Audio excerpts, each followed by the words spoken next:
सन्नो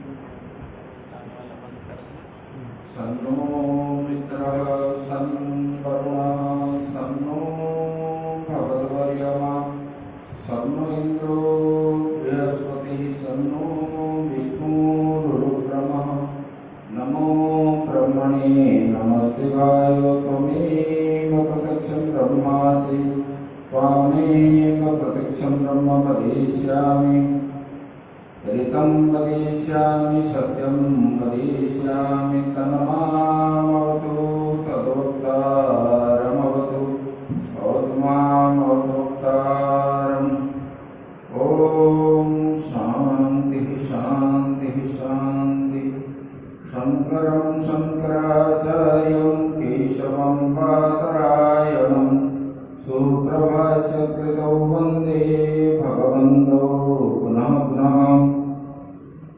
ईश्वरो गुरुरात्मेति मूर्तिभेदविभागिने व्योमवद्व्याप्तदेहाय दक्षिणामूर्तये नमः। गुरुर्ब्रह्मा गुरुर्विष्णु गुरुर्देवो महेश्वरः गुरुः साक्षात् परं ब्रह्म तस्मै श्री गुरवे नमः।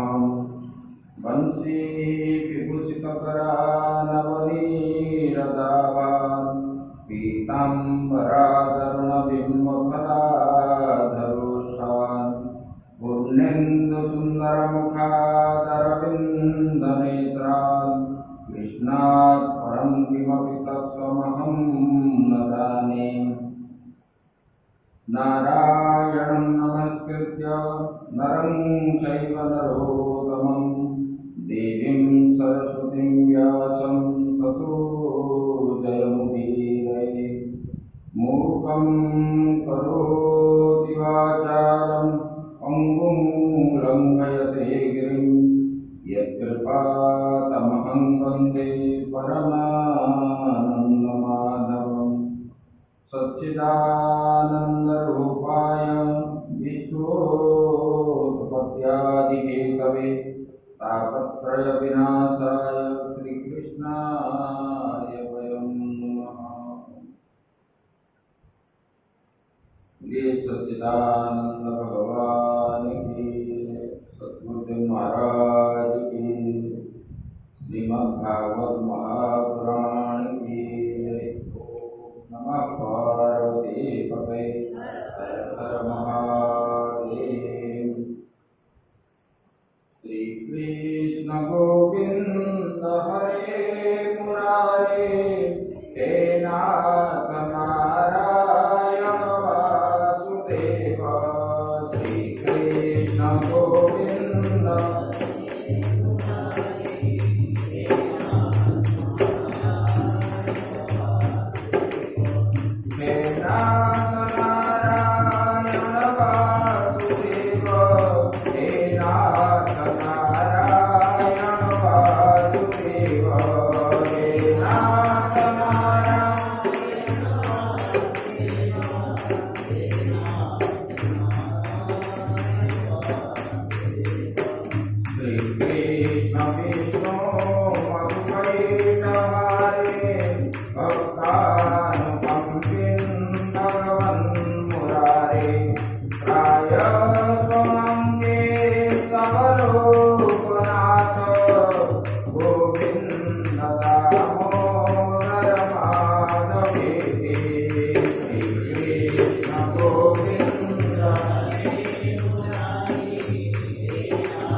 सत्यादिकं मोहवशा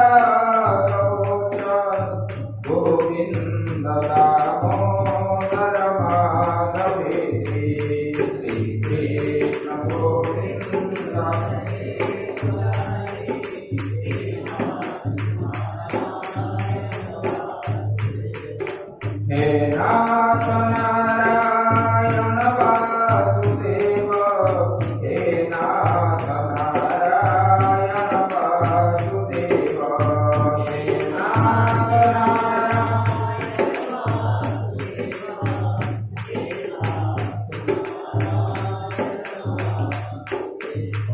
गृहे गृहे गोपवधू पदंगा सर्वे विदित्वा समवाययोगे पुण्यानि नामानि पठन्ति नित्यं गोविन्द दामोदर माधवेति। श्रीकृष्ण गोविन्द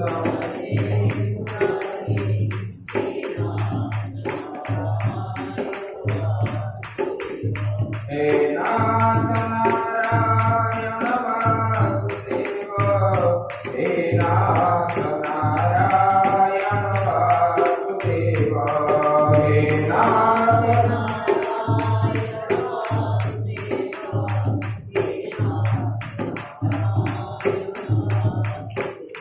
संसार पूते पतितो जगादे मोहान्धपूर्णे विषयादिवर्ते करावलम्बं मम देहि विष्णो गोविन्द दामोदर माधवेति।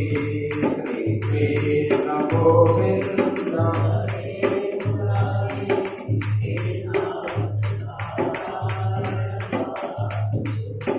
हे नाथ नारायण वासुदेव, हे नाथ नारायण वासुदेव, हे नाथ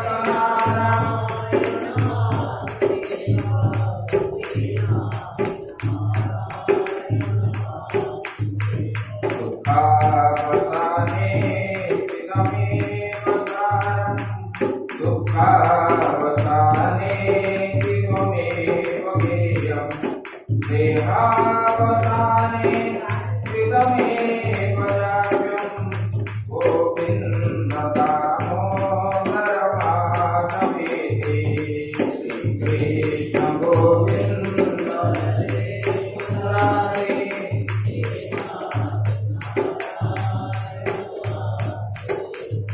हे नाथ नारायण वासुदेव, हे नाथ नारायण वासुदेव, हे नाथ नारायण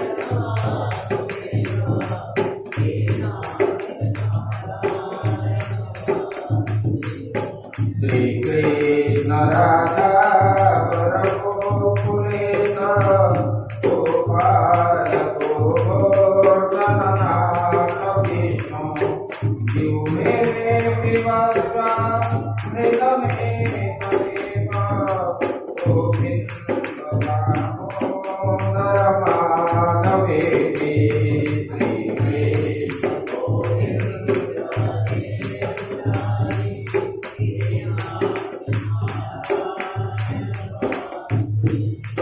हे नाथ नारायण वासुदेव, हे नाथ नारायण वासुदेव, हे नाथ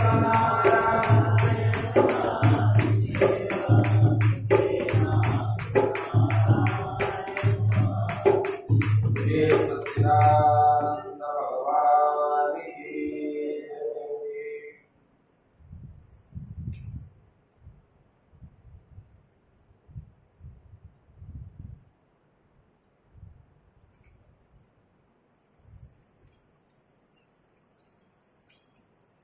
परम ब्रह्म परमात्मा की कृपा से ये दसवां स्कंद श्रीमद् भागवत की श्रवण करें।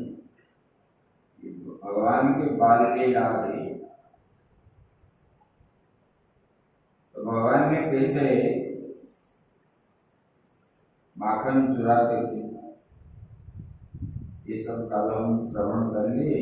और जामलार्जुन दुखियों को भगवान ने गिराए।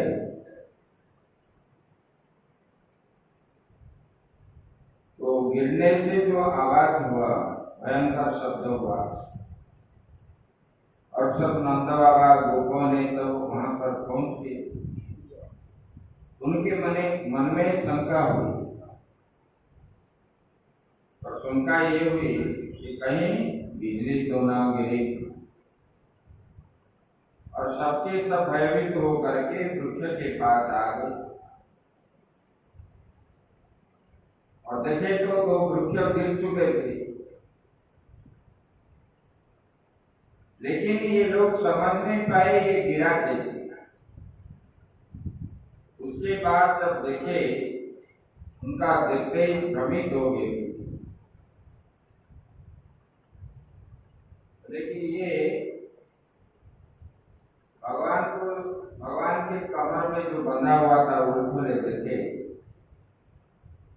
फिर देखे भगवान वो पेड़ के अंदर ही छुपे हुए, उनके ऊपर पेड़ है। तब ये देखिए भगवान बंधे हुए और नंद बाबा जा करके झट से उस रस्सी को काट लिए और अपने गोद में ले आए। इस प्रकार उस दिन जाने के बाद वहां पर चर्चा होने लगा, हमारे बच्चों के प्रति यहाँ विपत्ति आती है। यहाँ देखो ये बच्चे जो है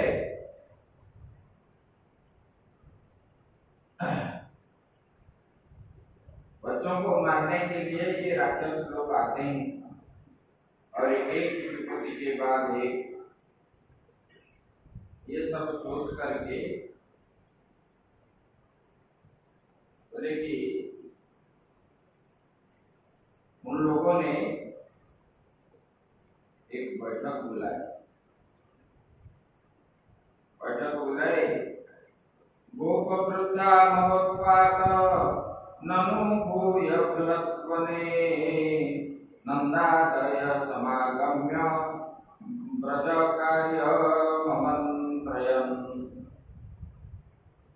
देखिए ये गोप वृद्धा, गोप में सबसे जो बूढ़े आदमी थे उसका नाम था उपनंद। उन्होंने मतलब उम्र से तो बड़े थे और बुद्धि में भी, ज्ञान में भी वो बड़े थे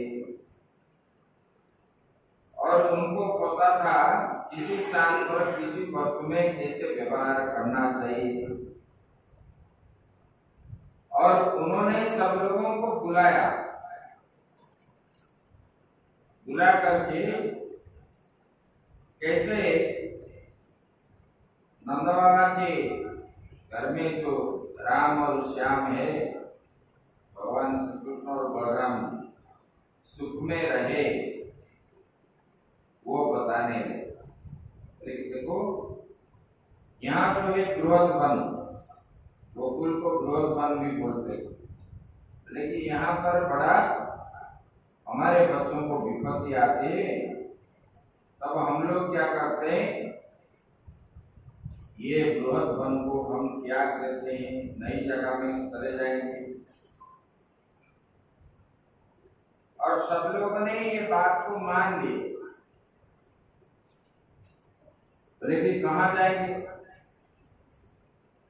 लेकिन देखो हमारे यहाँ बच्चों प्रति विपत्ति आती। पहले तो पूतना है, उसके बाद जो है उत्कच राक्षस आया, उसके बाद जो है भवंडर आया, तृणावर्त, ऐसे ऐसे विपत्तियां आए और हम यहाँ नहीं रहेंगे।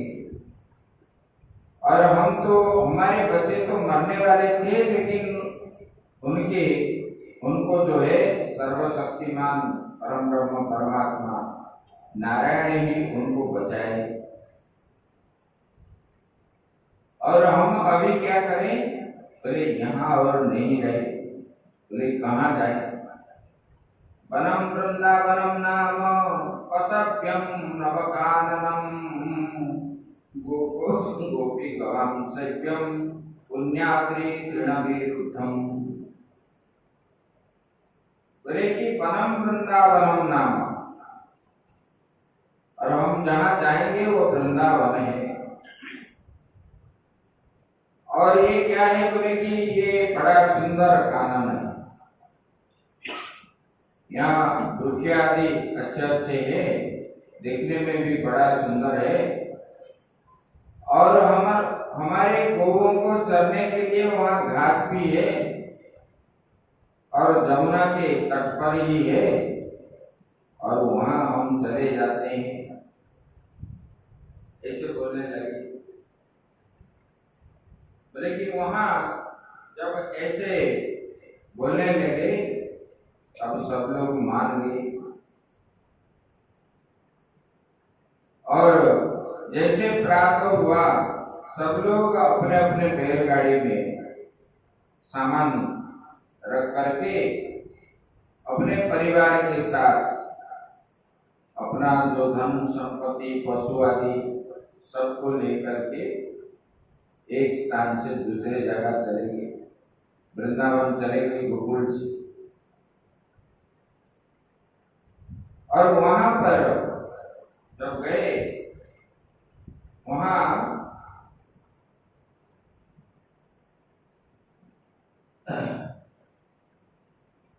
जो है अपने अपने स्थान चुन लिए और टेंट लगा लिए, और टेंट लगा करके रहे अपना कुटिया बनने तक।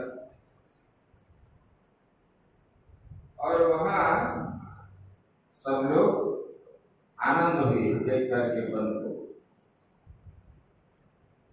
इतना प्रसन्न हुए और सुंदर भी है, इसलिए उन लोगों ने बड़े आनंद होने लगे।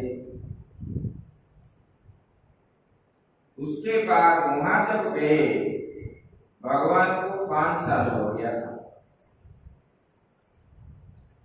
5 साल हो गया था। और वहां एक नियम है, उन लोगों को जैसे कि पंडितों को 7 साल होने पर ही जनेऊ संस्कार आदि करते हैं। ऐसे भी ये गुरुचारण करने के लिए उनका नियम है, 7 साल 9 साल में वो गौ चराने जाएंगे। तो इसलिए भगवान ने बच्चों के साथ जाने के लिए तैयार जब हो गए, तो बोले कि ये इनको तो उम्र नहीं हुआ है, इनको बछड़ों के साथ जाना है। भगवान ने बछड़ा चराने के लिए बछड़े चराने लगे, और दूसरे बाल वालों के साथ बहुत खेलने के लिए बहुत सी सामग्री लेकर के वे निकल जाते थे घर से, और पास ही अपने बछड़ों को चराते थे। कहीं भगवान ने बांसुरी बजाते, कहीं बच्चों के साथ खेलते थे, कहीं पेड़ पर चढ़ते थे, और फूल आदि ला करके अपने सिर पे लगाते थे, कान में लगाते थे। इसी प्रकार ये सब चलता था। कदाचित जमुना तीरे वत्संश्चारयतो स्वकैः वयस्यै कृष्णबलयोर् जिघासुरदत्त आगमत्। देखिए, एक दिन की बात है, भगवान ने वहां पर बछड़ा चरा रहे थे, और वहां पर बकासुर नामक राक्षस वहां आ गया। ये बकासुर जो है पूतना के भाई है, और उन्होंने आ गया, और इनका विशाल रूप देख करके सब बच्चे डर गए। और सब जब डर गए, भगवान जो है जितने ग्वाल वाल थे सबका जो है मुखिया थे भगवान, भगवान को सब मानते थे ऐसे। और भगवान जो बोलते थे उनकी बात मानते थे सब जितने ग्वाल वाल। और बछड़े मतलब वो बकासुर जब आ गए वहां पानी के अंदर बैठा है, उनको देख करके सब डर के भागने लगे। और भगवान ने बोले आप भागते क्यों हो, ये तो पक्षी है। और भगवान को मालूम हो गया कि ये राक्षस आया है मुझे मारने के लिए।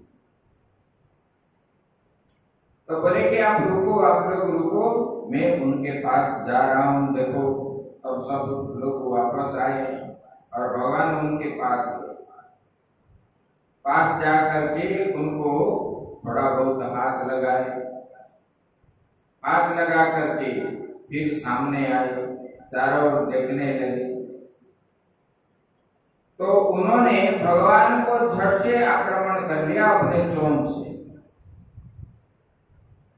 और चोंच के द्वारा भगवान को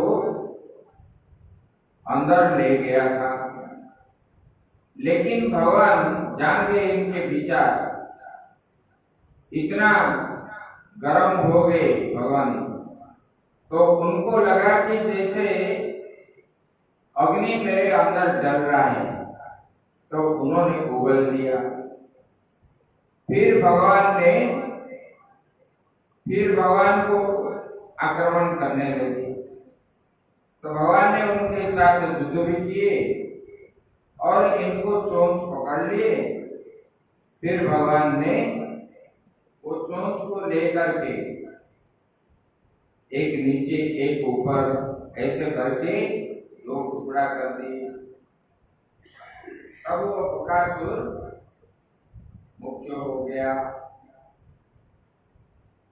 बोले कि ये बकासुर मर गया। बकासुर जब मर गया तब कंस ने भेजा था, और बकासुर जैसे बलशाली राक्षस उनके पास नहीं था। जितने बड़े बड़े राक्षस थे बलशाली, ये कोई जो भी आता है वृंदावन गोकुल में और कोई वापस नहीं लौटता है। तब इनके मन में बड़ा ये हो गया, और इन्होंने बोले कि देखो जो भी जाता है वो मर जाता है। आश्चर्य हो गया उन्होंने। ओहो पतास्य बालस्य कहो मृत्युको भवन् अप्यासित विक्रयं तेषां कृतं पूर्वं यतो भयम्। बोले कि वृंदावन के लोग आपस में बात करने लगे, ओहो पतास्य बालस्य। लेकिन देखो हाय हाय, ये कितने आश्चर्य की बात है, इतने बड़े शरीर लेकर के ये आया था बगुला, और भगवान को मारने के लिए आया था, और वो अनिष्ट करने के लिए आया था निष्पाप को, और खुद ही मर गया। और इनके पास इनको जो मारने आता है वो खुद मर जाता है। लोग ऐसे आया करने लगे। बोले कि ये जितने असुर आए वो सब कुछ कर नहीं पाए। फिर कंस ने चिंता किया, बोले कि फिर ये बालक को कैसे मारा जाए, यही मेरा शत्रु है, और ये विष्णु के रूप में, विष्णु का अवतार लेकर के कृष्ण के रूप में ये आया है, और इनको मारना चाहिए। तो उनके मंत्रियों को बोलने लगा। तब जो है चाणूर बोला कि भगवान आप चिंता मत कीजिए, हमारे पास अगासुर है। ये अगासुर जो है पुतना और बका के भाई है। तब जो है उनको बुलाने लगा, और वो जब आ गया तब उनको बताए सबकी बात। जब बताने लगे तब उन्होंने कृष्ण को मारने के लिए जाने के लिए उद्यत हो गया। बोले कि ये मेरा भातृ और भगनी का हत्यारा है, मैं इनको निश्चित रूप से मारूंगा। और अगासुर इतना लंबा था,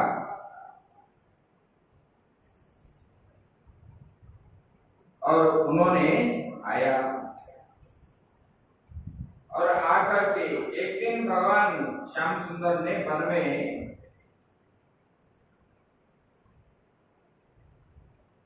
सब लोग जो है गौ चराते समय एक साथ मिलकर के भोजन कर रहे थे। और जब भोजन कर रहे थे ब्रह्मा जी आए, केलवा लेकर के आए थे सब घर से। चराते चराते जब भूख लगा तब जो है सब लोग गोलाकार होकर के बैठ जाते थे और भगवान बीच में बैठते थे, सबके साथ लेकर के खाते थे। और ब्रह्मा जी आए, बोले कि अरे ये तो बड़े आश्चर्य की बात है, ये भगवान कैसे है, ये तो सबका झूठा खाते हैं। तो उनको जो है आश्चर्यचकित हो गए ब्रह्मा जी। तो ब्रह्मा जी ने हरा हरा घास बना दिए। तो गौ ने चलते चलते दूर जगह पर चले गए और इधर ये खा रहे थे। जब गौ ने चले गए तब ग्वाल वालों ने बोले कि अपना अपना गौ को लाने के लिए हम जा रहे हैं, खाना तुम खाओ, हम जा रहे हैं, नहीं तो ये बहुत दूर चले जाएंगे। तब ब्रह्मा जी ने ऐसे जब किया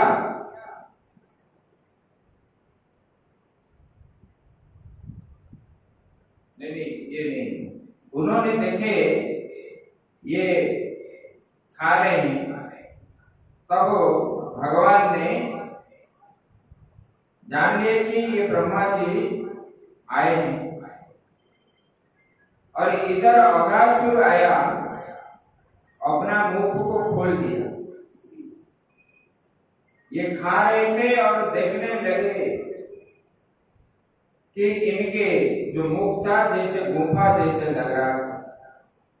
और उन्होंने बोले कि देखो कितना बड़ा गुफा है यहाँ, ये तो कल नहीं था, आज कैसे आ गए। ये अगासुर जो है ये अजगर बन करके आया था,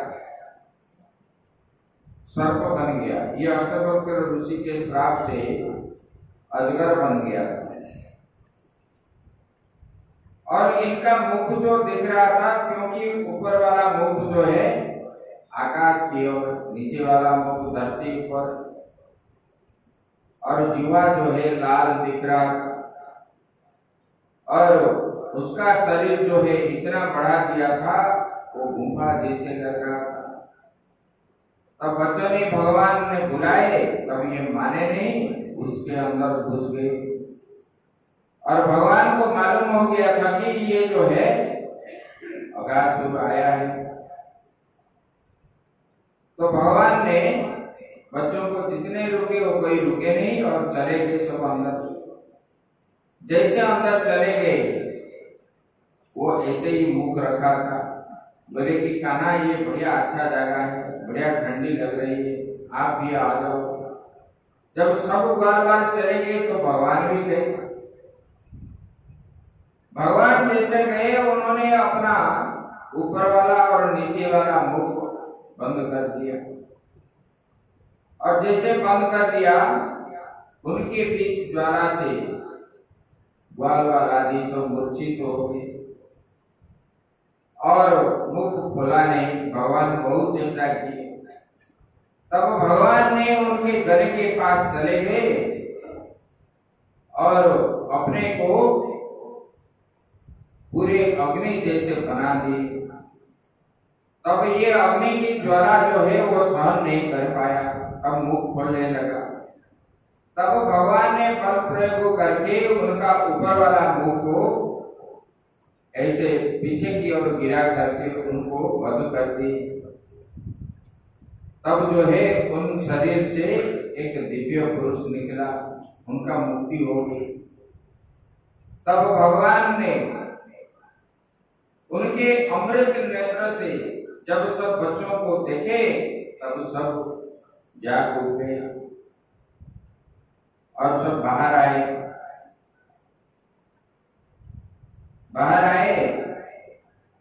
और बाहर आकर के उधर गौ चराने लगे। ये गौ ने ब्रह्मा जी ने जो घास बनाए थे उसी में चले गए।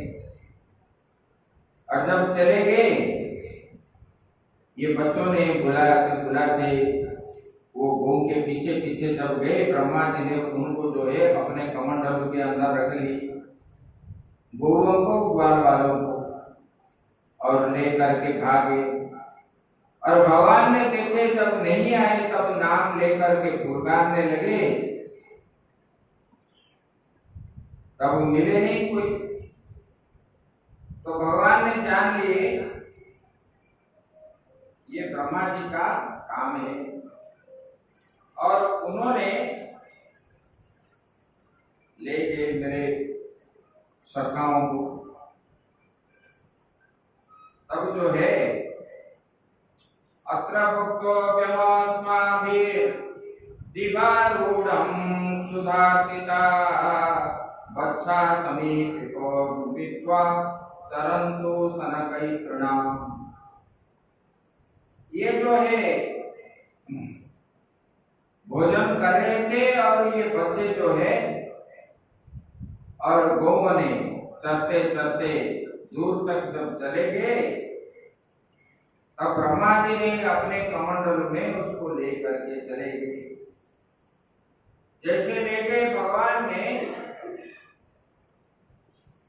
बछड़े और बाल बाल जब नहीं मिले तो बच्चन न दृष्टैत्य, लेकिन जब नहीं दिखे तब भगवान ने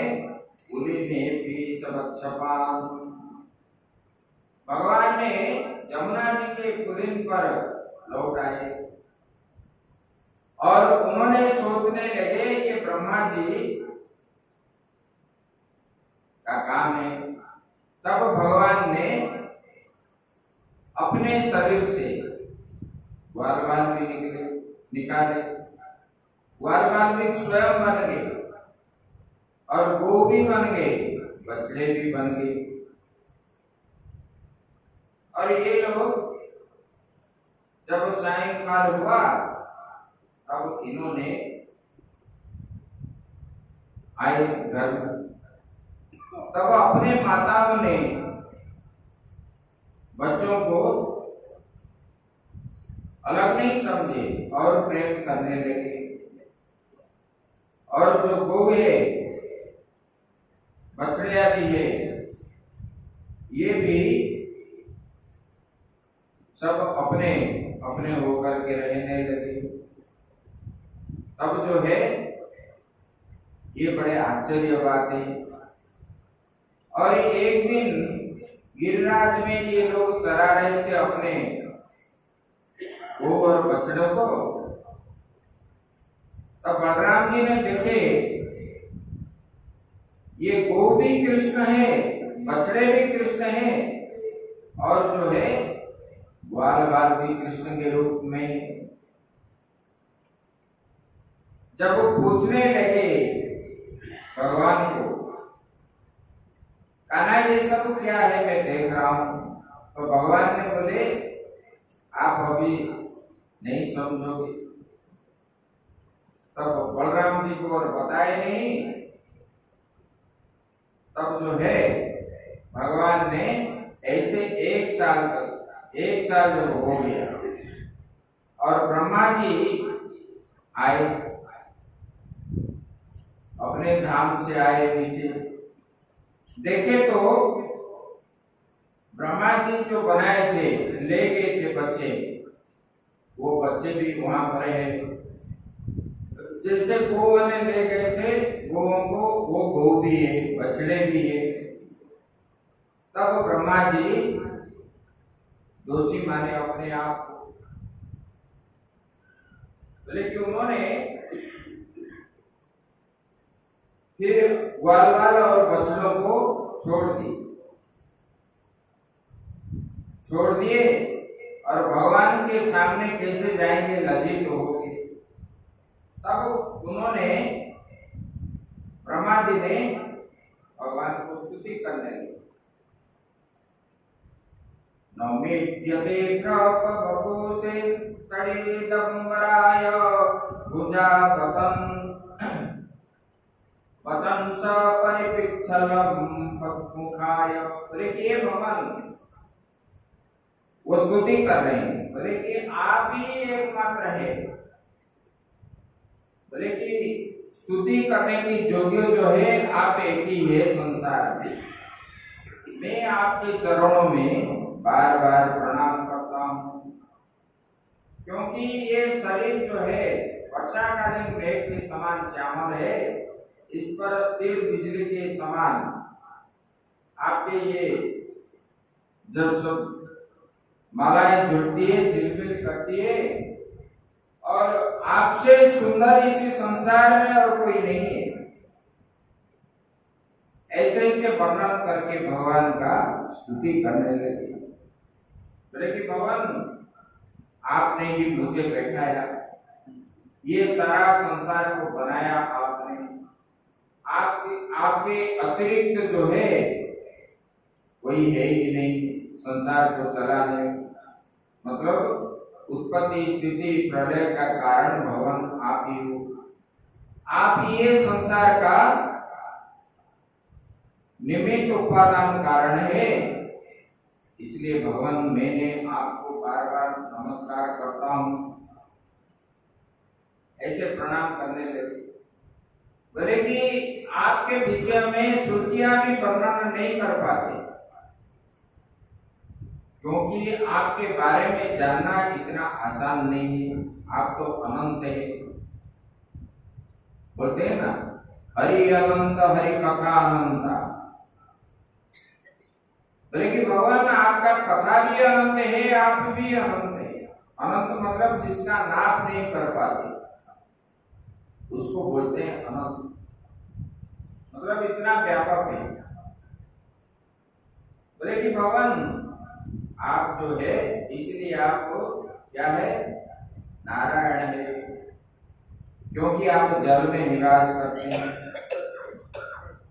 बोले कि सब जीवों का अधीश्वर है, आप सबका जोनी है।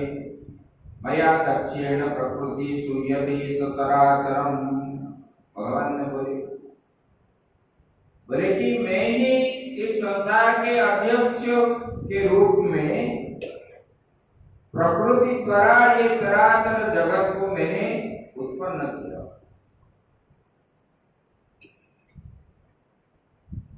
इसीलिए ब्रह्मा जी बोले, भगवान, आपसे अतिरिक्त और कोई बनाने वाला है ही नहीं।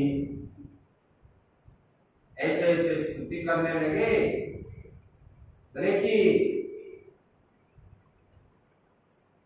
आप जो है संपूर्ण जगत जो दिख रहा है, ये स्वप्नों के समान है। इसका मतलब स्वप्न जैसे सत्य नहीं है, ये सत्य भी नहीं है ये जगत भी, लेकिन सत्य जैसे प्रतीत हो रहा है। जैसे जादूगर आता है, जादू दिखाता है, उसी समय आपको क्या लगता है, ये सच है। लेकिन जादूगर जाने के बाद सब मिथ्या है। लेकिन ऐसे अज्ञान के कारण ही ये लोग ये संसार को सत्य मानते हैं और दुख पर दुख देने वाला है ये संसार, फिर भी जो है लोग नहीं मानते। बोले कि आप ही परमानंद है, जिसको ये संसार में कभी आनंद नहीं है। आनंद जो है कौन है? बोले कि आप ही आनंद स्वरूप है, आनंद का स्वरूप है। इसका मतलब है आपसे ही हमको आनंद मिलते हैं, सुख स्वरूप है परमात्मा। इसलिए तो आप क्या बोलते हैं, मैंने आज बड़े सुख से सोया था सुषुप्ति अवस्था में, उस समय कुछ भी नहीं रहा, और वो सुषुप्ति में ही परमात्मा का दर्शन होता है। लेकिन इसलिए भगवान आप जो है आनंद स्वरूप है, और ये संसार जो है नाम रूपात्मक जगत अनित्यम अशुभम लोकम, ये अनित्य होने पर भी लोग जो है अज्ञान के कारण इनको जो है सत्य मानते हैं, मिथ्या होने पर भी इनको सत्य मानते हैं। इसलिए जीव क्या करता है, बंधन में पड़ता है। लेकिन भगवान आप ही एकमात्र सत्य है। बोले क्यों? बोले कि इसलिए है कि सबके अंदर आत्मा के रूप में रहने वाले आप ही।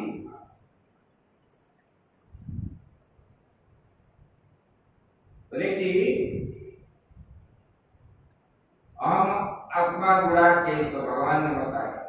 बोले कि मैंने ही आत्मा के रूप में है अर्जुन, मैं ही आत्मा के रूप में सबके अंदर रहता हूं, यही ब्रह्मा जी भी बोले। बोले कि भगवान आप ही सबके अंदर में, बोले कि आत्मा के रूप में रहते हैं। एकस्त्वमात्मा पुरुष पुराण सत्य स्वयं ज्योतिरनंत आद्य। बोले कि आप ही पुराण पुरुष है। पुराण पुरुष मतलब जब प्रलय होता है तो बाद में जो बसते हैं भगवान आप ही। बोले कि इसलिए आपसे ही ये संसार उत्पन्न हुआ है और अंत में आप ही रहते हैं। बोले कि आप जीव जैसे जन्म मृत्यु आदि होता है, ऐसे भगवान आप में नहीं होता। आप तो स्वयं प्रकाश है। जैसे हम लोगों को, जैसे सूर्य का जो प्रकाश है, उनके प्रकाश से ही वो प्रकाशित है। हम लोग भी जो देख रहे हैं ये उनके प्रकाश से ही, जो ये अलग है उसी को हम देखते हैं। नहीं तो हमारा कुछ नहीं है, उनके सत्ता से ही वो जब तक शरीर में है आत्मा के रूप में, वो रहने के कारण ही हम लोग देख सकते हैं, सुन सकते हैं, सूंघ सकते हैं, सुख दुख आदि भोग कर सकते हैं। वो जब नहीं रहेगा, आत्मा जब चला जाएगा, अब जो है ये मृतक ही घोषित किया जाता है। लेकिन भगवान आप ही देश है, आप ही काल है, आप ही सब कुछ है, और आप जो है आनंद का स्वरूप है, अमृत स्वरूप है भगवान। मतलब आप जो है मोक्ष के दाता है। जो जीव आपको प्राप्त करता है उनको कभी ये संसार के बंधन बांध नहीं पाता, और अंत में आपके धाम में आपके पास ही वो मिल जाता है। जैसे आपूर्यमाणम अचरम प्रतिष्ठम समुद्रमाप प्रविशन्ति जद्वत्। नदियां जोर जोर गति करके शीघ्र शीघ्र गति से दौड़ते हैं, कहां की ओर? समुद्र की ओर जाते हैं। और वहां जाने के बाद ये गंगा, जमुना, नर्मदा, कृष्णा, कावेरी, गोदावरी, ये सब वहां जाने के बाद सबका जो है नाम निशान सब मिट जाता है। समुद्र में मिलने के बाद ये गंगा जल नहीं है, ये जमुना जी का जल नहीं है, ये नर्मदा जी का जल नहीं है, ये गोदावरी का जल नहीं है, ऐसा नहीं है। और उनका भी स्वरूप भी बदल जाता है, देखो। और वहां अपना स्वभाव भी बदल जाता है। यहाँ जो मीठा था वहां मीठा नहीं है, नमकीन है, खारा पानी। ऐसे भगवान जो आपके आश्रय में आता है, जैसे नदियां अपना उपाधियां आदि सब त्याग करके आप में मिल जाते हैं और आनंद स्थिर जो यहाँ प्रबल गति से जा रहे थे वहां जाने के बाद स्थिर हो जाते हैं और ना उनके अंदर कोई क्रिया प्रतिक्रिया आदि जैसे नहीं होता। ऐसे जीव भी जब सब कुछ संसार का काम, क्रोध, लोभ, मोह आदि त्याग देता है भगवान, ये अंत में नदी के जल समुद्र में जैसे मिलते हैं इसी प्रकार आप में मिल जाते हैं और उनका नाम, रूप, गुण, उपाधि आदि सब त्याग कर, मतलब उसका और कुछ भी नहीं रहता, नाम निशान कुछ भी। जैसे गंगा जी का नाम नहीं रहा, जमुना जी का नाम नहीं रहा, इस प्रकार जीव का भी कुछ भी नहीं रहा, वो आत्मा ही परमात्मा में लीन हो गया। इसलिए हम क्या बोलते हैं, ये अंशांशी भाव है। जैसे कि समुद्र का जल जो है अंशी है और कुएं का जल जो है अंश है। समुद्र से कुछ पानी हम निकाल करके लाएंगे तो वो अंश हो गया। तालाब का पानी जो है अंशी है, उससे एक लोटा हम लाएंगे तो अंशी हो गया, अंश हो गया। और तालाब अंशी है, ये लोटे का जल अंश है। इसी प्रकार भगवान आप अंशी है और ये जीव क्या है, अंश है। तुलसीदास जी ने लिखे, ईश्वर अंश जीव अविनाशी, अमल अचल सहज सुख राशि। ये आत्मा क्या है, अमल है, इसमें ना कोई मलिनता है, अचल भी है, ना ये चलता फिरता भी नहीं है। इस प्रकार ऐसे भगवान आप ही बोले कि आप जो है स्वयं भक्तों के हृदय में स्फुरित होने वाले भगवान आप ही। अथापि देव पदाम्बुजद्वय प्रसादलेशानुगृहीत एव हि जानाति त्वं भगवन् महिम्नो न चान्य एकोऽपि चिरं विचिन्वम्। भगवान सबके हृदय में स्फुरित करने वाले आप ही, और आप जो है ज्ञान का स्वरूप है। आपके महिमा को जानना बड़ा कठिन है। बोले कि आपका महिमा ऐसी, बोले कि अज्ञान कल्पित जगत जब नाश होता है तब जीव जानता है। जब तक जीव के अंदर अज्ञानता पड़ा रहता है उसको चारों ओर जगत ही दिखता है। आप जितने भी सुनो, जो भी पढ़ो, राग द्वेष ये सब जब तक है शरीर में तब तक जो है ये मेरा भाई है, ये मेरा घर है, ये सब कुछ है, ऐसा मान करके रहने के कारण ही आपको बंधन होता है। तो बोले कि भगवान आप जब तक जो है अज्ञान कल्पित जगत का नाश नहीं होता जिनके हृदय में, तब वो आपको नहीं जान सकता है। इसलिए भगवान मुझे इसी जन्म में, दूसरे जन्म में अथवा किसी भी पशु पक्षी आदि के जन्म में ऐसी सौभाग्य प्राप्त हो, और हर जन्म में मैं ब्रह्मा के रूप में तो अभी हूँ, लेकिन मुझे भी आप किसी जन्म में आप मुझे छोड़ दीजिए, लेकिन उसी जन्म में भी आपको कैसे मेरा स्मरण रहेगा, इतना ही कृपा कीजिएगा ब्रह्मा जी।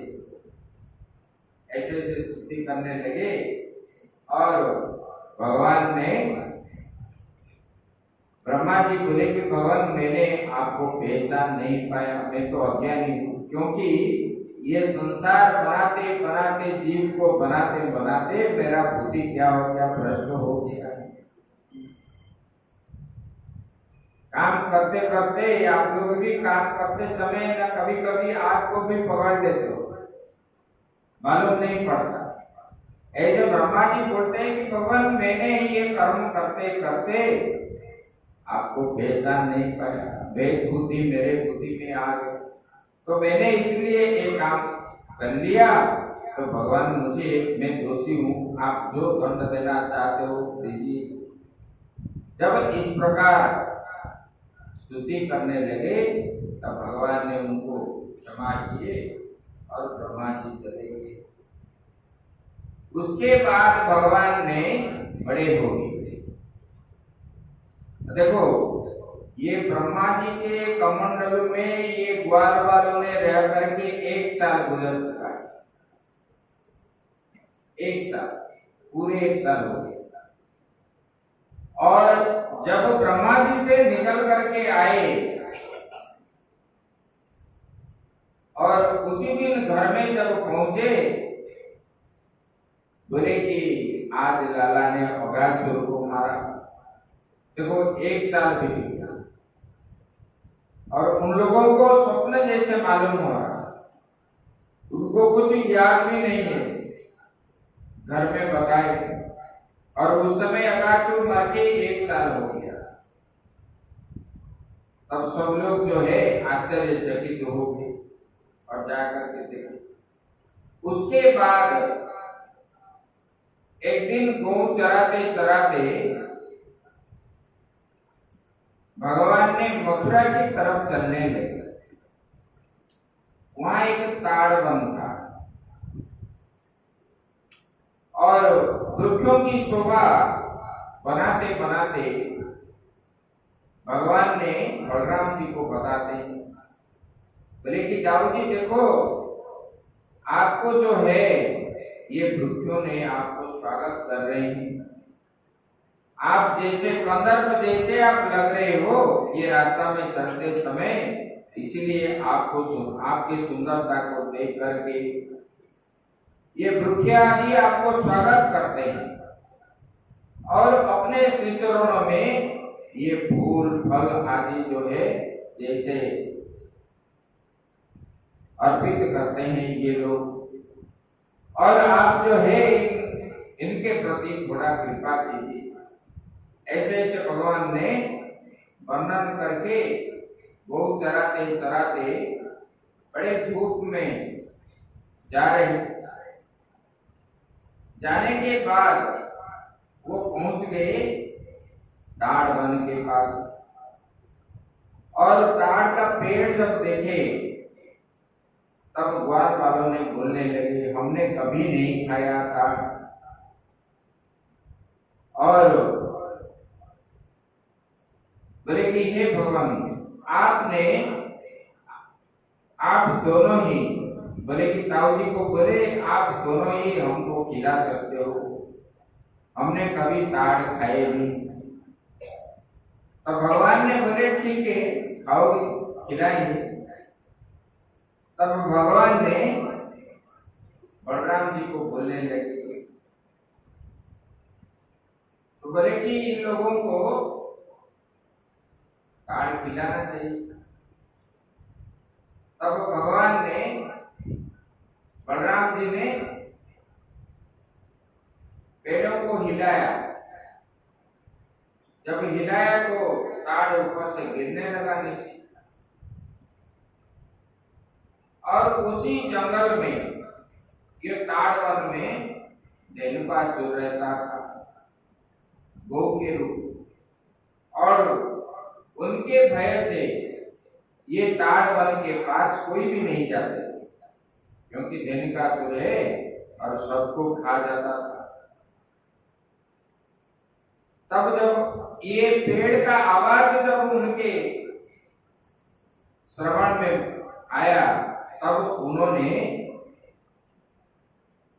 पैरों को, जैसे बैल गौ आदि सांड जो है गुस्सा करने के समय अपने खुर से मिट्टी खुदाई करते करते वो आता है ना, इस प्रकार वो धेनुकासुर आने लगा वहां।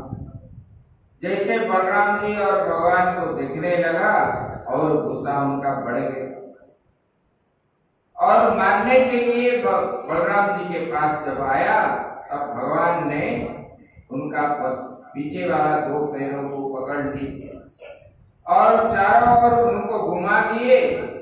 घुमा करके वो ताल के पेड़ के ऊपर पटका दी, उनका प्राणवायु चल गया, और जितने ताल ऊपर था बचाकर सब गिर गया, और बच्चे आनंद से खाए और वापस घर लौटे। और भगवान को बोले कि देखो हमने कभी खाए नहीं थे, आपकी वजह से हम खाए। अरे वो धेनुकासुर कितना प्रलयनकारी था, आप नहीं होते तो हम कैसे खा पाते और हमको मार लेता। ऐसे ऐसे भगवान का गुणगान करके ये सब आए। उसके बाद गोकुल में आए, वृंदावन में आए ये लोग। शाम के समय नंदबाबा के पास कुछ लोग आकर के बोले कि देखो हमारे गौ मर जाते हैं जमुना जी में जल पान करने पर। तो भगवान ये बात सुन रहे थे और भगवान ने निश्चित किया, पूछने लगे इसलिए मर जाते। बोले कि इनके अंदर जो है नागराज रहता है, तक्षक, उनके सपरिवार को लेकर के वो रहता है। बोले कि उनके विष ज्वाला से वहां जमुना के जल के ऊपर, वो कालिया हृद के ऊपर कोई भी पक्षी उड़ जाए तो वो विष ज्वाला से वहीं मर जाता। और वो नदी के किनारे जितने पेड़ है वो कोई भी बचता नहीं है, सब मर जाते वो विष ज्वाला से।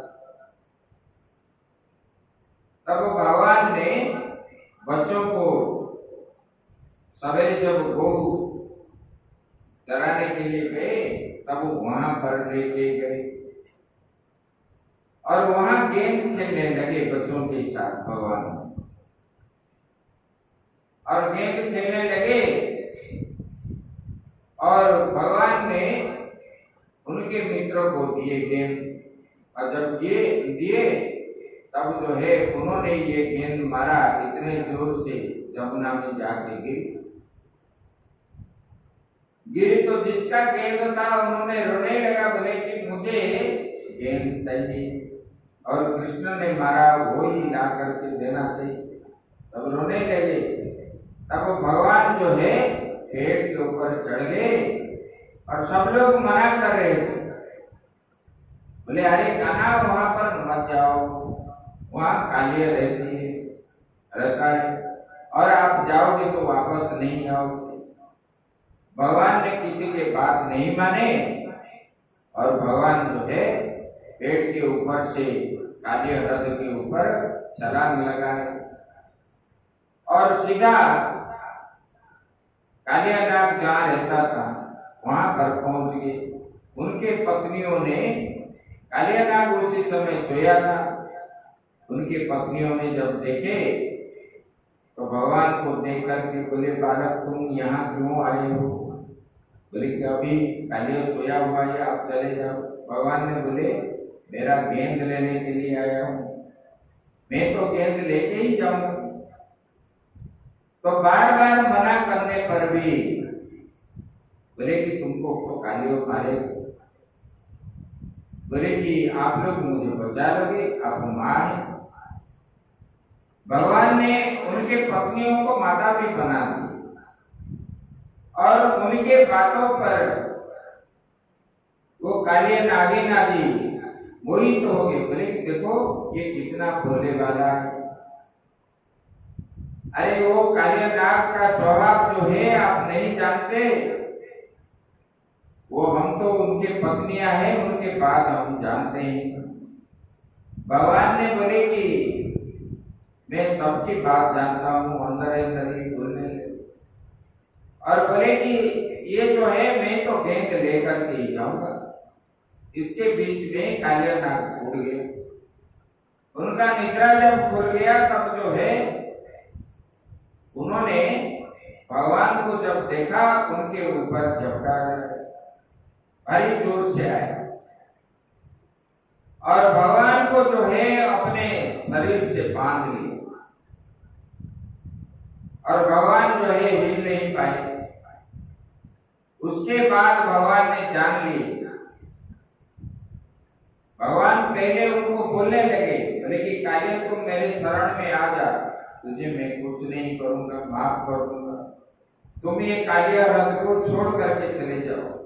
उन्होंने माना नहीं, अहंकार देखा, मुझे कौन करेगा, मैं तो इतना मेरे पास बल है और मेरा परिवार मेरे साथ है, मुझे सहयोग करेंगे। ऐसे मान करके उन्होंने भगवान को बांध दिया और भगवान ने अपने शरीर जैसे फुलाए, क्योंकि भगवान का रूप जो है अणोरणीयान महतो महीयान, क्षुद्र से भी क्षुद्र है और बृहद से भी बृहद है। उनके आगे कौन टिकेगा? ये परमात्मा जो है एकदम क्षुद्र से भी क्षुद्र है और बृहद से भी बृहद है, इनसे बड़ा कोई नहीं है। तो उन्होंने जब इस प्रकार अपना शरीर को बुला दिए, तब भगवान ने कालिया ने और बांध नहीं रख पाया और रख नहीं पाए, इधर इधर और बांध रख नहीं पाया। तब उन्होंने खोल दिया और भगवान ने उनके साथ युद्ध की। वो 5 फणों से भगवान को चोट लगाता, फिर भी और सब ऊपर में, इधर कैलाश में शिव जी, ऊपर में ब्रह्मा इंद्र सब देवतागण देख रहे थे। नारद, सप्त ऋषि, नागलोक, गंधर्व लोग, ये सब देख रहे थे भगवान कालिया के साथ युद्ध करने का समय।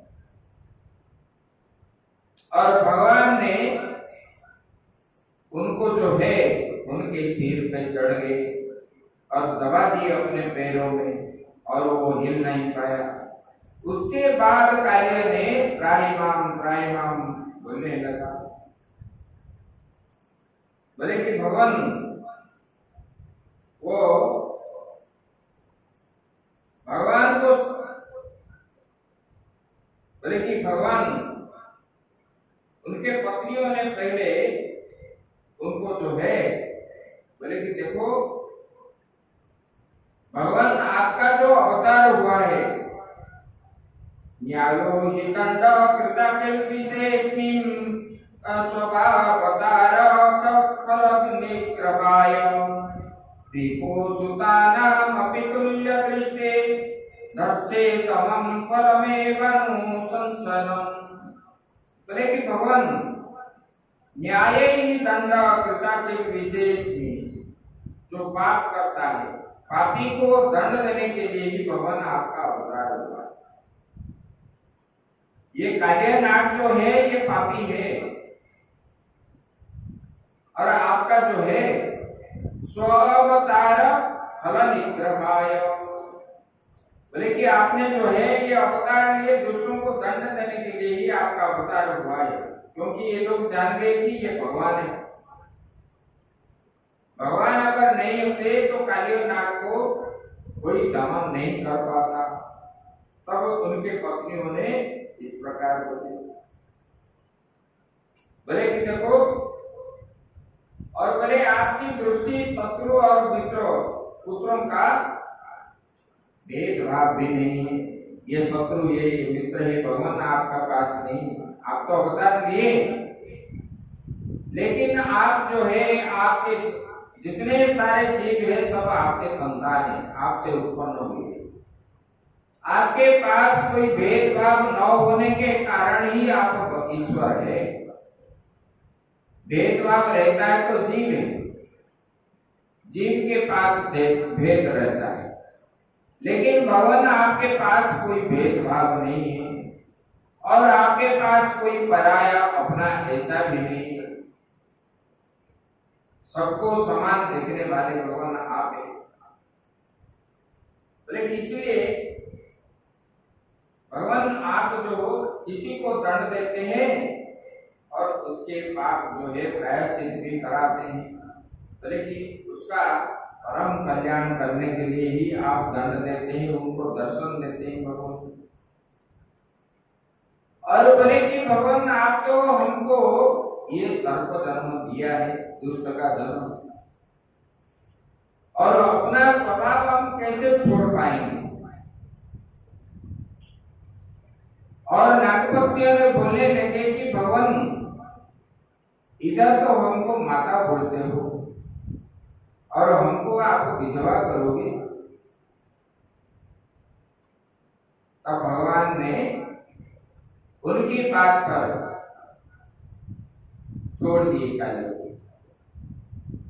और कालिया ने भगवान को स्तुति करने लगा। बोले कि भगवान पतित की दया करने वाले आप ही हैं और मुझे दया कीजिए। मैं आपको पहचान नहीं पाया, इसलिए भगवान आप मेरे ऊपर क्रोध किए। तो आप इस चराचर जगत को बनाने वाले आप ही हैं, आपसे अतिरिक्त और कोई है ही नहीं।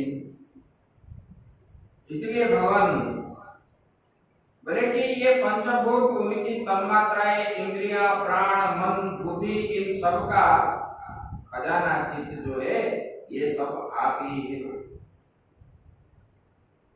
कालाय कालाय कालनाथाय कालवाय साक्षिणे विश्वाय तदुपदृष्टे तत्कर्तेर विश्वहे तवे। बोले कि भगवान, बोले कि आप प्रकृति के क्षोभ उत्पन्न करने वाले काल है। और कैसा है? बोले कि काल शक्ति के आश्रय है और काल के क्षण कल्प है, समस्त अवयवों के साथी है आप। बोले कि आप विश्व रूप है। बोले कि देखो,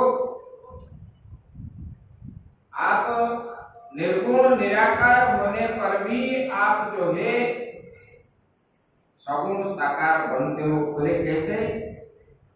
बोले कि भगवान आपने ये प्रकृति को जब स्वीकार किया, माया को, तब जो है एक से अनेक हुए। एक ओम बहुश्याम वेद में आया, एक से अनेक होने का इच्छा किए भगवान, तब ये संसार उत्पन्न किया आपने। और सबके अंदर आप ही, ये जो अपने अंदर जो इंद्रियां काम करते हैं आपके प्रेरणा से, और हम जो जिसको देखते हैं, जिसको सुनते हैं, जिसको सूंघते हैं, जिसको ठंडी गर्मी आदि, ये सब के अंदर आप विद्यमान हैं। और हम जिसके द्वारा हम जानते हैं, मन भी आप है, बुद्धि भी आप है, चित्त भी भगवान आप है। आपके अतिरिक्त इस संसार में कुछ भी नहीं है, तो भगवान मुझे माफ कर दीजिए। तब भगवान ने बोले, आप यहाँ क्यों आए, आप ये जगह छोड़ करके चले जाओ। बोले कि भवन में कहाँ जाऊं, मैं अगर, बोले कि रम्यक पर्वत चले जाओ, वैकुंठ के पास रम्यक पर्वत है, ये सर्पों का स्थान है। बोले कि मैं जाऊं तो आपके जो है पक्षीराज गरुड़, आपके सेवक मुझे मार डालेगा। गरुड़ के भय से ये तक्षक नाग आकर के यहाँ पर कार्य ने छुप गया था। जब सौवरी ऋषि आपके आया था नवम स्कंद में, वहां पर तपस्या कर रहे थे और गरुड़ जी आकर के वहां रोज मछली शिकार करते थे, लेकर के चले जाते थे। और एक दिन सौवरी ऋषि देख लिए, जब देख लिए तब गरुड़ को श्राप दिए, बोले कि आप यहाँ पर आओगे तो आपका अनिष्ट ही होगा। ये सौवरी ऋषि के श्राप से वो नहीं आए। और ये सर्पों के अंदर भी, सर्प के अंदर और गरुड़ जी, क्योंकि ये कद्रु और बीनता ये दो बहन हैं, कश्यप ऋषि के कन्याएं हैं।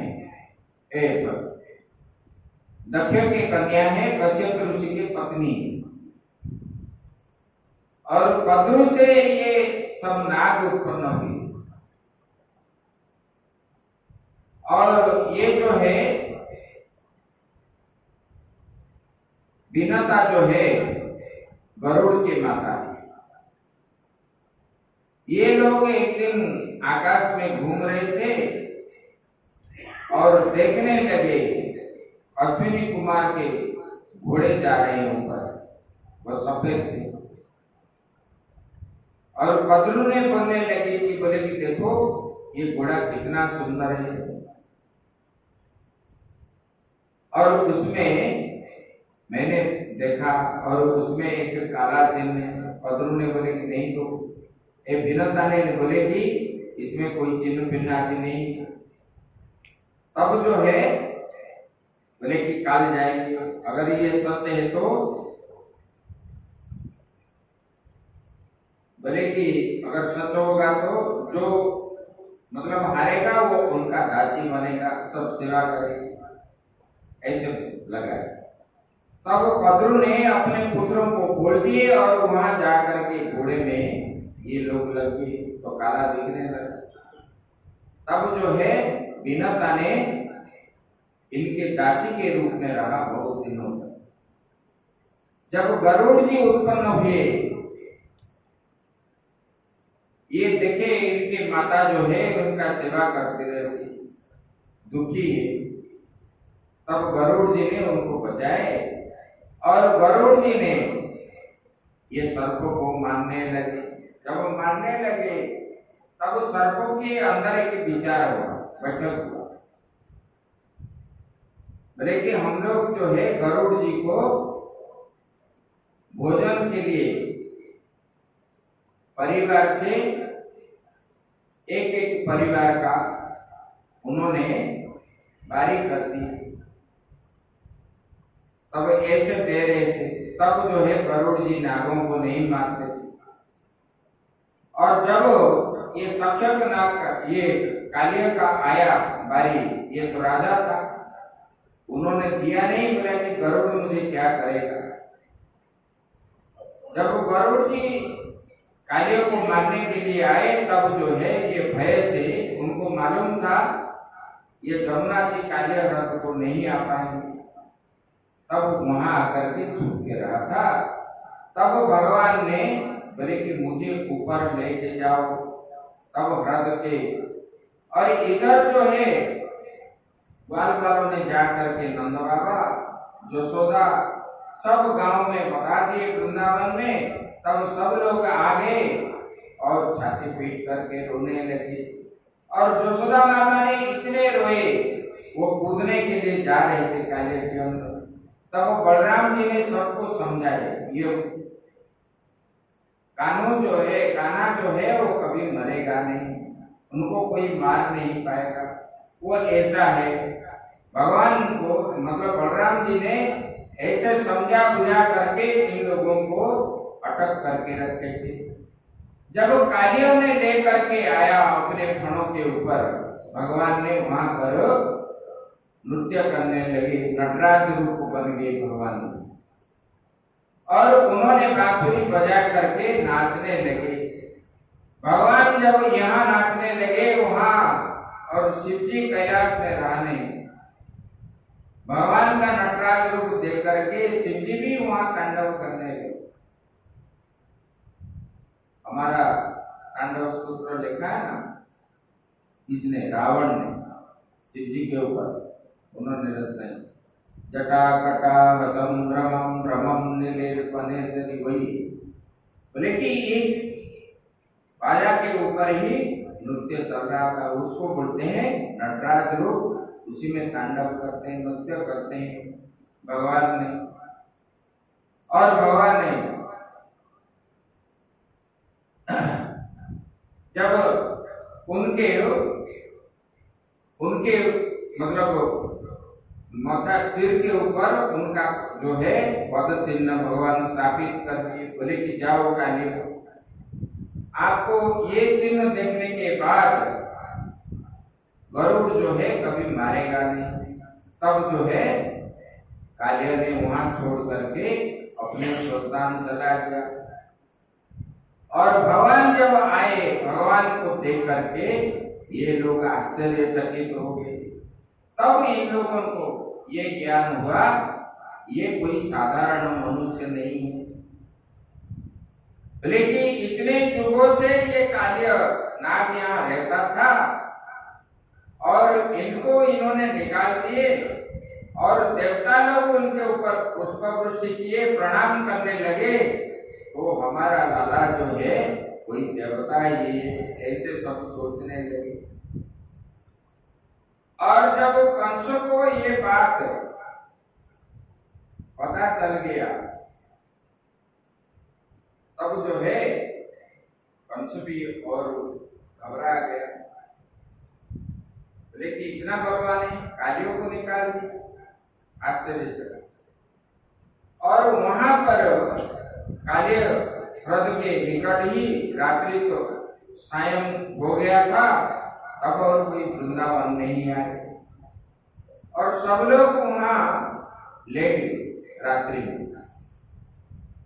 रात्रि में जब लेट गए, तब गर्मी के समय और रात्रि को जंगल में आग लग गई, और आग जो है सब ग्वाल वालों और गोकुल में जितने थे वृंदावन के सब वासी, सबकी ओर घेर लिया, सब बीच में रह गए और चारों ओर आ गए। सब भगवान को पुकारने लगे, कान्हा हमको बचाओ, हमको बचाओ। तो भगवान ने अग्नि को अपने मुख में ले आए, और सब लोग अग्नि से बच गए।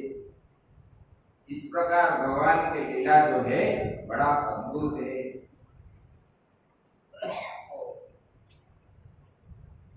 ये जो दसवां स्कंद है, ये तो सुनना आनंद ही आनंद है। भगवान हम तो ठीके ठीके में आपको बता देते हैं, इसका पूरा व्याख्यान सुनोगे, एक एक श्लोक का अर्थ। ये क्या है, संगीत आदि करने से समझ में ठीक नहीं आता है, उधर ही चला जाता है, छोड़ छोड़ के जाता है। और इसमें क्या है, डिटेल्स आता है, और हम लोग समझ में आता है कि इस चीज में, इस अध्याय में क्या क्या है, कैसे व्याख्यान हुआ है, ऐसे। उसके बाद भगवान ने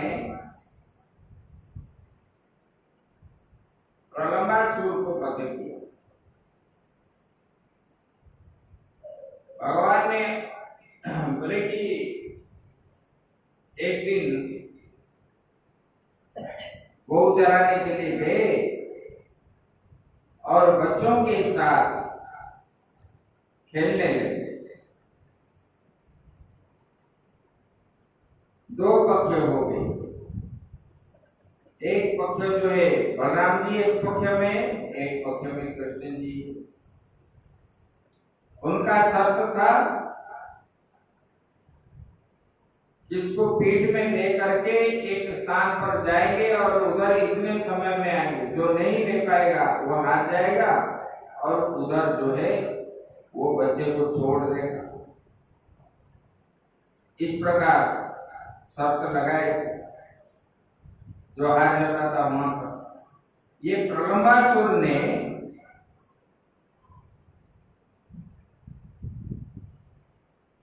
बाल बाल बन करके उसी खेल में घुस गया और उन्होंने बलराम जी को उठा करके ले गया खेल खेल में। और उन्होंने गुफा को क्या लेगा और ऊपर ही ले रहा था। तो भगवान ने जान गए ये राक्षस आया है मारने के लिए, तो बलराम जी को बता दिए भगवान ने। बलराम जी को बड़ा गुस्सा आया, उनके कंधे में बैठे थे और उनके सिर को ऐसे एक वज्राघात किए, वो एक थापड़ से ही उनका उद्धार हो गया। ऐसे भगवान प्रलंबासुर का भी उद्धार हो गया। बोले कि उसके बाद गौओं ने एक बार चरने के लिए गए थे, वहां पर भी चारों ओर आग आ गया। भगवान ने उनको भी रक्षा की, सबको समेट करके ले आए। इसके बाद जो है शरद ऋतु का वर्णन कर। शरद ऋतु में जब वर्षा कम जाता है तब जो है वहां शरद ऋतु आता है और शरद ऋतु में पृथ्वी जो है हरा हरा दिखती है और विभिन्न प्रकार के फूल फल में धरती माता जो है शोभित दिख रहे, अत्यंत सुंदर दिख रहे। और भगवान जब गौ चराने जाते थे, गोपियों ने भगवान का बांसुरी ध्वनि सुनते थे और कैसे आएंगे भगवान को देखने के लिए ये तरस रहे थे। और सब लोग उनका वापस होने का समय को प्रतीक्षा करते थे और सब लोग इकट्ठा होकर के बैठ के भगवान का गुणगान करते थे और उसको बोलते हैं वेणुगीत। बोले कि ये शरद ऋतु कारण ये सुंदर वन, पक्षियों का कलरव, फूल फल से भरा ये जो धरती, ये अत्यंत सुंदर है और उसके अंदर भगवान का जो रूप है जैसे कि गंधर्व आ रहे हैं, ऐसे भगवान दिख रहे। और गोपियों ने भगवान का वर्णन करते हैं किस प्रकार भगवान दिखते। बरहा पीडम नटवर वपुः कन्नयोः कर्णिकारं बिभ्रत पाशः कनककपिशं वैजयन्ती च मालम् रन्ध्रान् वेणुरधरसुधया पूरयन् गोपवृन्दै वृन्दारण्यं स्वपदरमणं प्राविशत् गीतकीरति। बोले कि देखो गोपियों ने मन ही मन जो है देखने लगे। बोले कि भगवान का चित्र वर्णन कर रहे हैं, मन में आपस में बात करते हैं। बोले कि भगवान कैसा है? बोले कि परहा पीडम नटवर बपू। बोले कि ये श्री कृष्ण जो है जब वृंदावन में प्रवेश कर रहे थे गोओं को लेकर, बोले कि उनके सिर पर क्या है? बोले कि मोर के पूंछ है और उनका छाती जो है चौड़ा है और जो है उनके कानों पर जो है कर्णिका, कर्णयोः कर्णिका, कनेर के फूल भगवान कान में लगा करके आते हैं। और ये जो है पीताम्बर धारण किए शरीर पर, विभ्रत बासः कनक कपिशम, अपने शरीर में पीला कपड़ा पहनकर उसको बोलते हैं। और छाती में क्या है? वैजयंती चमारम, वैजयंती फूल का माला करके भगवान ने डाल रखे हैं। रंध्रान वेणु रतर सुदया, और भगवान ने वेणु के द्वारा अपना अधर को चुंबित करते हैं, वेणु को। और वो जो शब्द आता है पूरयन गोप वृंदई, जब भगवान ने रंगमंच पर अभिनय करते हुए नट जैसे आ रहे ऐसे धारण किए, और जब बांसुरी छिद्रों के वे अपने अधरामृत भर रहे हैं, वो पीछे पीछे ग्वाल बाल भी उनके,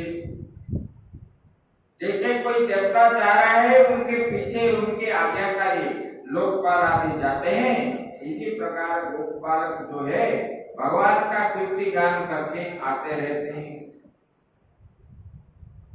बोले कि वैकुंठ में भी श्रेष्ठ जो है ये वृंदावन, उनके चरण चिन्ह और जो है रमणीय बन गया। कहाँ? यहाँ पर गोपों में। वृंदारण्यम सपद रमणम, भगवान के पाद चरण चिन्ह जो है वृंदावन में जब दिखने लगा, ये जो है वैकुंठ से भी ये और पुण्य दिख रहा है। गोपियों ने ऐसे सोचने लगे। और क्या बोलने लगे? बोले कि देखो, बोले कि वंशी के ध्वनि तो जड़ और चेतन है। इति वेणुरवं राजन् सर्वभूत मनोहरम् श्रुत्वा प्रजा स्त्रियः सर्वा वर्णयन्तो भिरे भिरे। बोले कि ये वंशी का ध्वनि जो है जड़ चेतन समस्त भूतों का मन भी चुरा लेता है। भगवान के जो बांसुरी ध्वनि था वो जड़ भी मोहित हो जाता था और चेतन भी। देखो वृक्ष भी जो है हिलना डुलना बंद हो जाता, जमुना के जल भी, प्रवाहित जल भी स्थगित हो जाता। भगवान का ये जो बांसुरी ध्वनि जब गूंजते ये बताए। बोले कि जड़ चेतन आदि सब जो है एक ब्रह्म में ही स्थित हो जाते हैं। भगवान श्री कृष्ण के ही नियत थे। बछड़ा जो स्तन्यपान करता था गौ से, वो उधर ही उनका मतलब वो मुख में ही दूध रख करके वो उसको ही सुनता था। इसमें आएगा आगे इस अध्याय में। वो गोपियों ने बोले कि देखो श्री कृष्ण को पा करके आलिंगन करने लगी। बोले कि गोपियों ने सुना और सुनकर उनके वर्णन करने लगे। भगवान के ये बांसुरी ध्वनि को सुने और सुनने के बाद ये बांसुरी ध्वनि का वर्णन करने लगे। बोले कि ये बांसुरी का ध्वनि में इतने जादू था, जड़ चेतन आदि सब जो है एक जैसे होते थे। श्री कृष्ण, भगवान श्री कृष्ण के अतिरिक्त और किसी के प्रति उनका दृष्टि नहीं जा रहा। और उन लोगों ने भगवान को जब पा लिए, जब भगवान आ गए, तब उनको जो है पा करके आलिंगन करने लगे। उसके बाद गोपियों ने आपस में बातचीत करने लगे। क्या अक्षणतम फलमिदं न परम विदाम सख्यम पशूनं विवेशयतोर्वयस्य हि वक्त्रं व्रजेश सुसुत योरनुवेणुजुष्टं येवा निपावनमुरक्त कटाक्ष मोक्षम। बोले कि अरे सखी, बोले कि अक्षणतम फलमिदं न परम विदाम, बोले कि हमने ये जो आंख वाले को जीवन की और आंखों की जो ये बस नहीं है, अपने बस में ये आंख नहीं है, बोले कि हम कुछ मालूम ही नहीं है वो कौन सा लाभ है। बोले कि ये आंख जो है पलक नहीं पड़ता है। और जब श्री कृष्ण श्याम सुंदर ने और जो गौर सुंदर बलराम ये गाय को आन करके यहाँ लाते हैं, ब्रज में लौट करके आते हैं, उनके अधरों पर जो ये मुरलीधर रखे, जो मुरली रखे हुए हैं, बोले कि ये प्रेम भरी तिरछियां जो है उनके नेत्रों में, और सबको बीम लेता है, सब जो है उनकी ओर जो है आकृष्ट कर लेता है। और भगवान को ही सब लोग जो है बांसुरी ध्वनि सुन करके भगवान के प्रति सबका मन जो है उनके ऊपर ही आकृष्ट हो जाता है। और अपने अपने इंद्रियां जो है और कुछ काम के नहीं है, ये हाथ नहीं काम कर रहा है, पाँव नहीं काम कर रहा है, आंख नहीं काम कर रहा है, और कान भी काम नहीं कर रहा है, कुछ भी। जो ये जीव जो है अपना इंद्रिया अपने बस में नहीं है, ये बता रहे।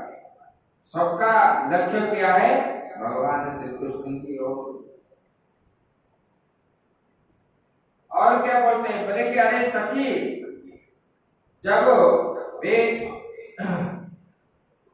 बोले कि इनका जो है कपोलों कितना सुंदर दिख रहा है, और मोर के पंख और फूलों को गुच्छे जब लगाते हैं, भगवान ने गौ को जो बांधते हैं वो रस्सी अपने सिर पे बांध लेते हैं, और वहां पर जो है फूल आदि ग्वालपालों ने उनके सिर पे लगा देते हैं, और वो फूलों के द्वारा भगवान इतना सुंदर लगते थे, रंग बिरंग जो है फूल आदि मालाएं आदि पहनाते थे, तब भगवान सुंदर ही सुंदर देखते।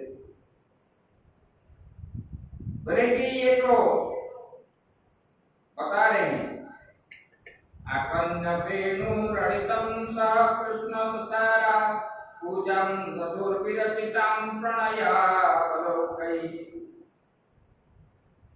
ये बता रहे हैं, बोले कि देखो, बोले कि हे सखी, जब प्राणवल्लभ श्री कृष्ण जो है विचित्र वेश धारण करके बांसुरी बजाते हैं, इस रूप में गौओं को लेकर के जब विचित्र विचित्र रूप धारण करके ये आते हैं, एक दिन एक प्रकार, एक दिन एक प्रकार, और उसी समय जो बांसुरी बजाते हैं, बोले कि वो मूढ़ बुद्धि वाले ये हरनिया भी क्या है, ये बांसुरी को सुनने के लिए तरस नहीं है, वो भगवान को ही निहारता और किसी को नहीं।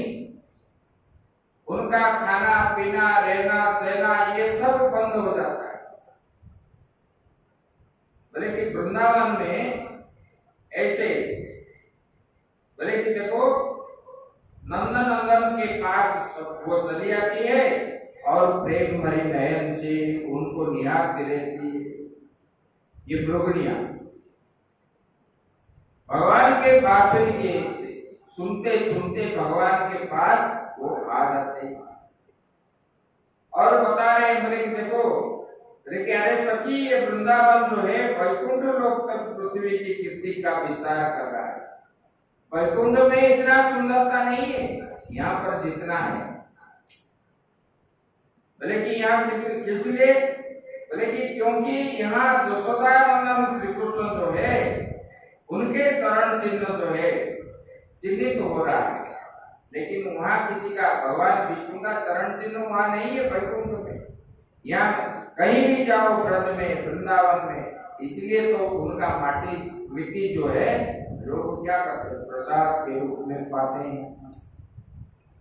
वृंदावन में ऐसा कोई जगह नहीं जहां पर भगवान का चरण चिन्ह ना पड़ा हो।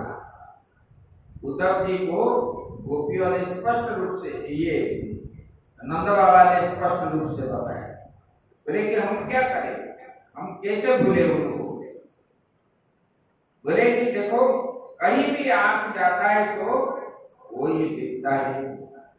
इधर जैसे कि हमारा लाला गौ चराता है, उधर जा रहा है, बच्चों के साथ खेल रहा है, ऐसे हमको दृश्यमान हो रहा है।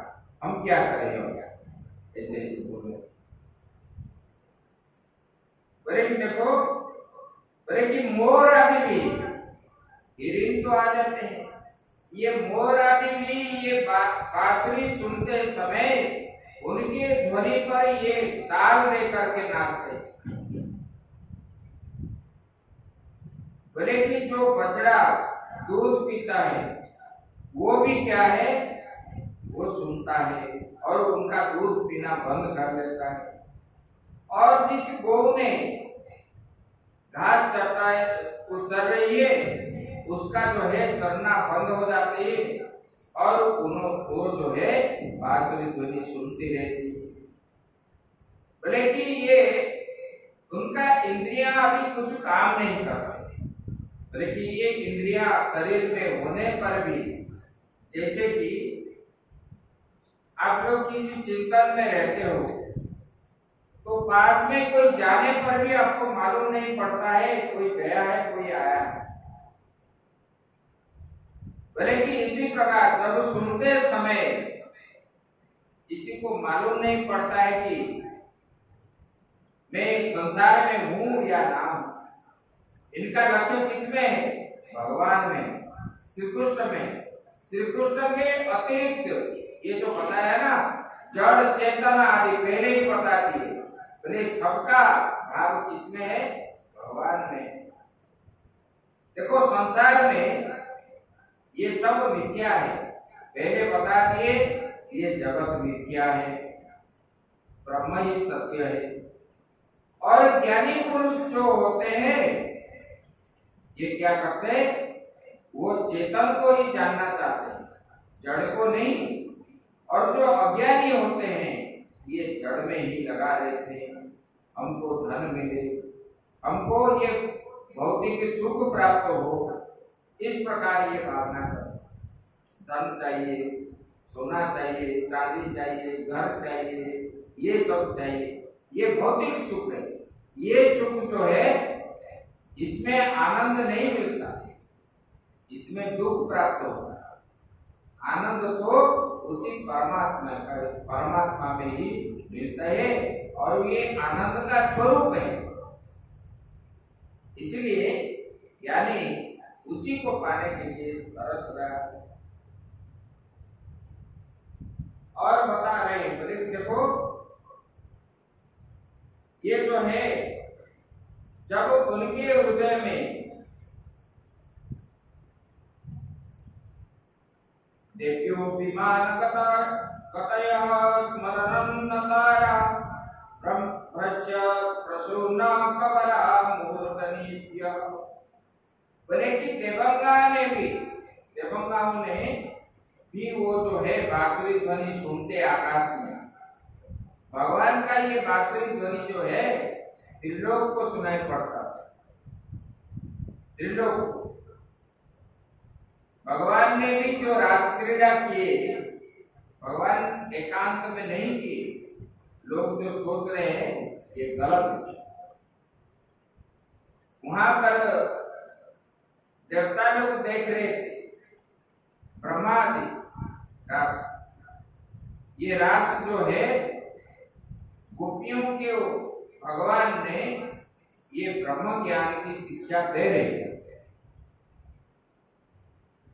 जीव क्या है और ब्रह्म क्या है? जीव ब्रह्म से अलग नहीं है। ये ब्रह्म ही जीव है, जीव ही ब्रह्म है। हम ब्रह्मास्मि, यही ज्ञान।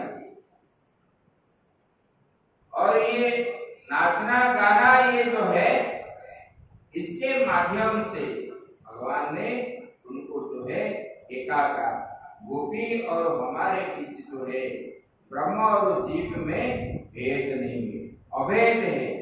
इसलिए ये माध्यम से भगवान ने पूरा उनको ये ज्ञान, सब लोग देख रहे, सुनोगे आप। इसमें भी बोले कि ये देवांगना में भी जब भगवान की बांसुरी ध्वनि सुनते थे, सुनते सुनते इतना निमग्न हो जाते थे, वो स्वयं मूर्छित हो जाते ऐसे। और बोले कि देखो, एक सखी दूसरे सखियों को बोलते कि देखो, बोले कि ये गौ और पक्षियों की बात क्या ही करती है, वे तो चेतन है। देखो ये नदियां भी अपना प्रवाहित जल, आलिंगनस्थ स्थगित मूर्ति भजैर मुरारे, वो जो है प्रवाहित जल, गोपियों ने बोल रही कि अरे सखी, ये तो गौ जो है ये चेतन है, इनके बारे में क्यों बोलते हो? मृगादि ये चेतन है, इनके अंदर जीव शक्ति है, जीवन शक्ति। लेकिन जड़ होने पर भी ये जल जो है उसका प्रवाह बंद करके भगवान को ही वो क्या है चिंतन करती है। ये नदियों का जल जो है प्रवाहित जल, वो भगवान का ही चिंतन करते हैं। ऐसे भगवान मतलब एक गोपी दूसरे गोपी को इस प्रकार बोलने लगे। और गोपियों ने इस प्रकार भगवान का वृंदावन में एक एक करके इसी प्रकार चिंतन करते करते भगवान का ही ये बन गई। क्योंकि ये गोपी तो साधारण नहीं, ये गोपी जो है पूर्व जन्म में ये बड़े बड़े मुनि ऋषि आदि थे, काल आप लोग सुन रहे हैं। और ये वेणु गीत में ये पूरा प्रतिपादन कर दिया, ये ब्रह्म के अतिरिक्त ये जीव अलग नहीं। इसलिए ये वेणु के मतलब भगवान के ये जो बांसुरी ध्वनि जो है जड़ चेतन सबको जो है मोहित कर लेती है। और ये सब मतलब समर्पण भाव ये भक्ति है। अपने को भगवान में जो समर्पण कर लेता है उसका जो है मोक्ष की प्राप्ति होती है। भगवान ने बोले ना, ये तथा मां प्रपद्यन्ते तांस तथैव भजाम्यहम्, मुझे जो जिस प्रकार भजन करता है मैं भी उनको उसी प्रकार भजन करता हूँ। ऐसे ही करके ये वेणु गीत नहीं हुआ। और कल जो है चीरहरण की बात सुनोगे, आगे की बात हम करेंगे। ओम पूर्णमदः पूर्णमिदं पूर्णात् पूर्णमुदच्यते पूर्णस्य पूर्णमादाय पूर्णमेवावशिष्यते। ओम शांति शांति शांति। श्री राम जय राम जय जय राम, श्री राम जय राम, श्री राम जय राम जय जय राम, श्री राम, श्री राम जय राम जय जय राम, श्री राम, श्री राम जय राम जय जय